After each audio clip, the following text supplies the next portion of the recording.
இது மட்டும் உங்களுக்கு தெரிஞ்சா போதும். இனிமே இந்த கிழங்கு எங்க பார்த்தாலும் வாங்குவீங்க. வெறும் 10 நிமிடத்துல ஒரு ஹெல்த்தியான காலை உணவு இடியப்பம் இப்படி ட்ரை பண்ணி பாருங்க. ரொம்பவே அருமையா இருக்கும். இப்போ நான் இது பண்றதுக்காக சக்கரவள்ளி கிழங்கு எடுத்திருக்கேன். அதை நல்லா கழுவி சுத்தம் பண்ணதுக்கு அப்புறமா வேக வச்சு எடுத்துட்டு இந்த மாதிரி குட்டி குட்டி பீசஸா கட் பண்ணி எடுத்துக்கிறேன்.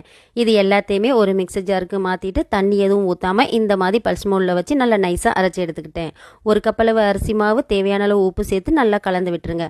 நல்லா கொதிக்க கொதிக்க இருக்கக்கூடிய தண்ணியை ஊற்றிட்டு இந்த மாதிரி ஒரு கரண்டியோட பின்பகுதியை வச்சு கலந்து விட்டுங்க. அதுக்கப்புறமா நம்ம அரைச்சி வச்சிருக்க கிழங்கையும் சேர்த்துட்டு நல்லா கலந்து விடுங்க. சூடாக இருந்துச்சு, அதனால நான் அந்த குச்சியை வச்சு கிண்டி எடுத்துக்கிட்டேன். இதுக்கப்புறமா நல்லா ஆறிடுச்சு, நல்லா கலந்து எடுத்துருங்க. நல்லா இடியாப்ப மாவு பக்குவத்துக்கு இருக்கணும். இப்போ இடியப்பத்தட்டு இருந்தால் எடுத்துக்கோங்க. எங்கிட்ட இல்லை அப்படின்றதுனால இடியப்பத்தட்டுக்கு பதிலாக நான் இட்லியில் குட்டி இட்லி ஊற்றுவோம்ல அந்த தட்டை எடுத்துக்கிட்டேன். அதில் கொஞ்சமாக ஆயில் தடவிட்டு இந்த மாதிரி இடியப்ப அச்சில் போட்டு புழிஞ்சு எடுத்தீங்கன்னா அருமையான ஆரோக்கியமான சக்கரவள்ளி கிழங்கு இடியாப்பம் ரெடி. கண்டிப்பாக ட்ரை பண்ணி பாருங்கள். குழந்தைங்க சாப்பிடாதவங்க கூட கேட்டு வாங்கி சாப்பிடுவாங்க. டேஸ்ட் ரொம்பவே நல்லாயிருக்கும்.